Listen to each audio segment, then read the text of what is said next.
नमस्कार, मी प्रतीक्षा. डीएनए मराठीमध्ये आपलं स्वागत.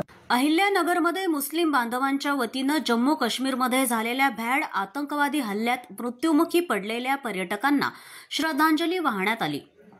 राष्ट्रपती महात्मा गांधी यांच्या पुतळ्यासमोर समस्त भारतीय प्रेमी मुस्लिम समाजानं मेणबत्ती लावून श्रद्धांजली वाहिली आणि आतंकवादी हल्ल्याचा निषेध जोरदार घोषणा देऊन केला. कॅन्डल मार्चमध्ये सहभागी झालेल्या सर्व नागरिकांनी आतंकवादाच्या नावाखाली झालेल्या निर्दोष भारतीयांच्या हत्येचा तीव्र निषेध केलाय. भारत सरकारकडे आतंकवादी आणि पाकिस्तान यांना याची जागा दाखवणे हेच शहीद झालेल्या भारतीयांना न्याय असेल अशी भावनाही यावेळी व्यक्त करण्यात आली. काश्मीर पहलगाम येथे अतिरेक्यांचा जो हल्ला झालाय त्याच्या निषेधार्थ आम्ही समस्त मुस्लिम समाज अहमदनगरच्या वतीने निषेध करण्यासाठी इथे जमा झालेलो आहेत. तसंच जे लोक शहीद झाले, जे भारतीय शहीद झालेत, त्यांना भावपूर्ण श्रद्धांजली देण्यासाठी आम्ही सगळे इथं जमा झालो आहेत.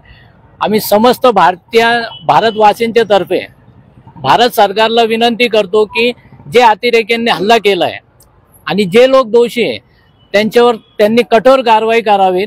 तसंच जे लोकांनी या गोष्टी केलेल्या आहेत त्यांना त्यांची जागा दाखवावी आणि ज्या लोक शहीद झालेत त्यांना चांगलीतली चांगली मदत भारत सरकारने करावी अशी आम्ही त्यांना विनंती करतो.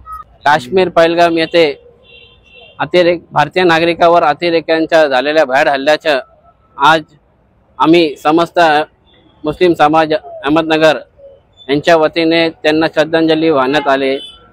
यावेळी आम्ही त्या शहीद झालेल्या जे नागरिक आहे सरकारना त्यांना एक अपील करतो की त्यांना एक मदत त्यांना एक द्यावी व जे अतिरेकी जे आहे त्यांना त्यांच्या घरात घुसून त्यांचा खात्मा करावा, एक आमची मुस्लिम समाजाच्या वतीने एक त्यांना मागणी आहे.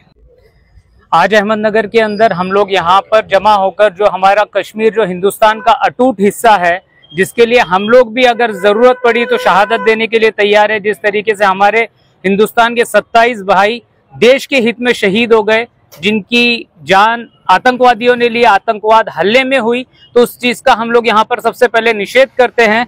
प्रतिनिधी मुंतजीर शेख, डीएनए मराठी, अहिल्यानगर.